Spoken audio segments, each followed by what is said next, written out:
أعوذ بالله من الشيطان الرجيم. بسم الله الرحمن الرحيم. والنجم إذا هوى ما ضل صاحبكم وما غوى وما ينطق عن الهوى إن هو إلا وحي يوحى علمه شديد القوى ذو مرة فاستوى وهو بالأفق الأعلى ثم دنا فتدلى فكان قاب قوسين أو أدنى فأوحى إلى عبده ما أوحى ما كذب الفؤاد ما رأى أفتمارونه على ما يرى ولقد رآه نزلة أخرى عند سدرة المنتهى عندها جنة المأوى إذ يغشى السدرة ما يغشى ما زاغ البصر وما طغى لقد رأى من آيات ربه الكبرى أفرأيتم اللات والعزى ومناة الثالثة الأخرى ألكم الذكر وله الأنثى تلك إذا قسمة ضيزى إن هي إلا أسماء سميتموها أنتم وآباؤكم ما أنزل الله بها من سلطان إن يتبعون إلا الظن وما تهوى الأنفس ولقد جاءهم من ربهم الهدى أم للإنسان ما تمنى فلله الآخرة والأولى وكم من ملك في السماوات لا تغني شفاعتهم شيئا إلا من بعد أن يأذن الله لمن يشاء ويرضى إن الذين لا يؤمنون بالآخرة ليسمون الملائكة تسمية الأنثى وما لهم به من علم إن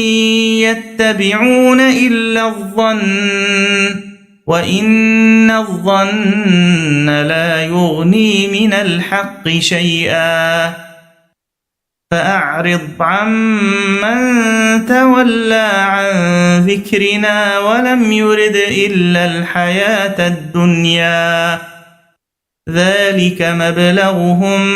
من العلم إن ربك هو أعلم بمن ضل عن سبيله وهو أعلم بمن اهتدى ولله ما في السماوات وما في الأرض ليجزي الذين أساءوا بما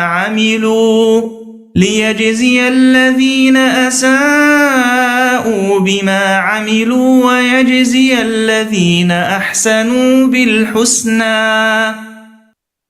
الذين يجتنبون كبائر الإثم والفواحش إلا اللمم إن ربك واسع المغفرة هو أعلم بكم إذ أنشأكم من الأرض وإذ أنتم أجنة في بطون أمهاتكم فلا تزكوا أنفسكم هو أعلم بمن اتقى أفرأيت الذي تولى وأعطى قليلا وأكدى أعنده علم الغيب فهو يرى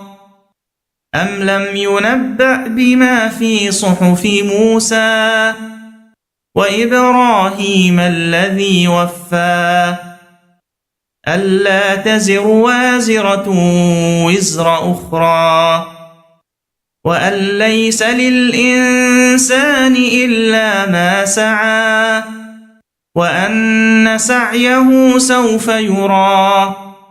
ثم يجزاه الجزاء الأوفى وأن إلى ربك المنتهى وأنه هو أضحك وأبكى وأنه هو أمات وأحيا وأنه خلق الزوجين الذكر والأنثى من نطفة إذا تمنى وأن عليه النشأة الأخرى وأنه هو أغنى وأقنى وأنه هو رب الشعرى وأنه أهلك عادا الأولى وثمود فما أبقى وقوم نوح من قبل إنهم كانوا هم أظلم وأطغى والمؤتفكة أهوى فغشاها ما غشا فبأي آلاء ربك تتمارى هذا نذير من النذر الأولى أزفت الآزفة ليس لها من دون الله كاشفة أفمن هذا الحديث تعجبون وتضحكون ولا تبكون